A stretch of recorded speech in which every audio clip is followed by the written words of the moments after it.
कहा है दरिया सागर में, इस संदूक को तू पोट करके बाहर ले आ। भील के लगा पंडित जी, सुबह सुबह ठंडे ठंडे पानी दरिया सागर में मैं जाऊं, संदूक को बाहर मैं ले आऊं, आप ले जाओगे अपने घर, भला मुझे क्या मिलेगा।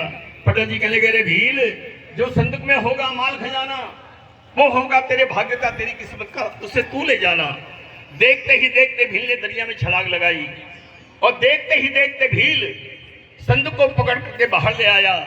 दोनों ने मिलकर के जैसे संदूक का ढक्कन खोला तो क्या नजारा देखा, वो कन्या अपने पैर का अंगूठा चूस रही है। इसलिए तो भक्तों कहा है गुरुजनों ने कि जाको राखे मार सके ना। भील बेचारे की कोई औलाद नहीं थी। भील ने झट संदूक से कन्या को निकाला, सीने से लगाया, दौड़ा घर पहुंचा, पत्नी को आवाज लगाई, देख भाग्यवान आज मैं तेरे लिए क्या ले आया। भील की आंखें आंसुओं से भर आई। कहने लगी, स्वामी जी ये रोज रोज का नाटक मुझसे बर्दाश्त नहीं होता। रोज आस पड़ोस के बच्चों को ले आते हो, सुबह से शाम तक मैं खिलाती हूँ पिलाती हूँ, रात होती है जाके दे आते हो। स्वामी जी जब मैं रात को चारपाई में सोती हूँ तो मैं सारी सारी रैन करवटें बदलती रह जाती हूँ। आप क्या समझो स्वामी जी कि माँ की ममता क्या चीज होती है। अगर मैं अपनी कोख से किसी कन्या किसी लाल को जन्म नहीं दे सकती तो स्वामी जी ये रोज रोज का नाटक मुझसे बर्दाश्त नहीं होता। जिस किसी की कन्या लेके आए हो स्वामी जी जाके उसे दे आओ।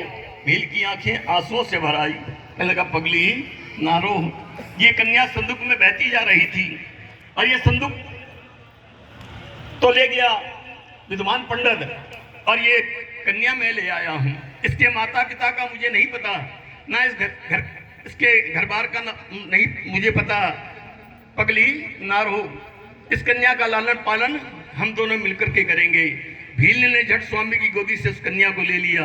भील और भीलनी बड़े लाड और प्यार से उस कन्या का जय माता, प्यार से कह दो, मिलकर के कह दो। आप सुन रहे हैं, मैं सुना रहा हूं।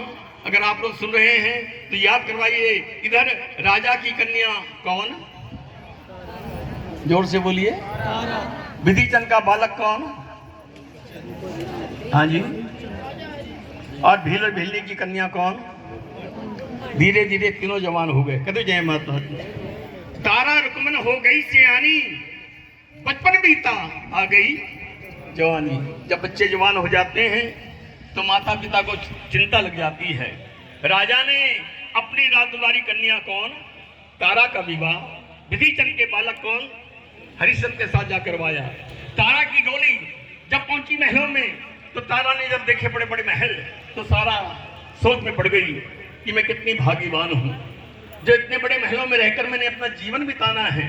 वो मन ही मन सोचने लगी कि मैं कहाँ बनाऊं पूजा का स्थान। तो तारा ने कुछ दिनों के बाद अपने महलों में एक सुंदर सा मंदिर बनवाया और उस मंदिर में तारा ने माँ काली की तस्वीर को जा सजाया। कहते जय माता। तारा मानती थी माँ काली को, लेकिन राजा हरिश्चंद्र मानते थे माँ वैष्णो को। कहते जय माता। रास्ते अलग अलग हैं, मंजिल एक है, नाम अनेक है, रूप अनेक है, लेकिन माँ एक है। इधर भील और भीलनी की कन्या कौन, बोलिए ना, जवान हो गई। जय माता दी। जाग रही हूँ मैं। जय माता दी। जय माता दी। जय माता दी। भेज दो भैया, राजू भैया को।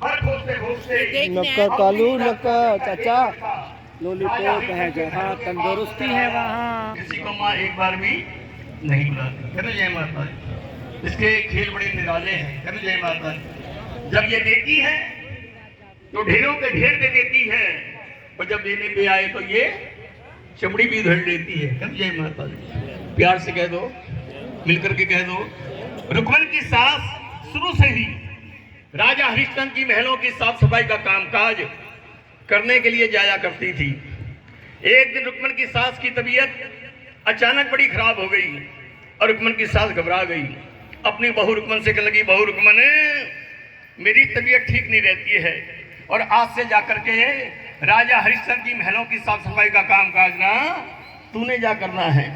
रुक्मन ने लगी, धन्य भाग्य सासू जी, माता जी मेरे, आपने मुझे काम के लिए कहा, आप घर में आराम करो और मैं जा रही हूँ काम करने को। कहते जय माता। सास ने कहा और बहू बोलिए ना।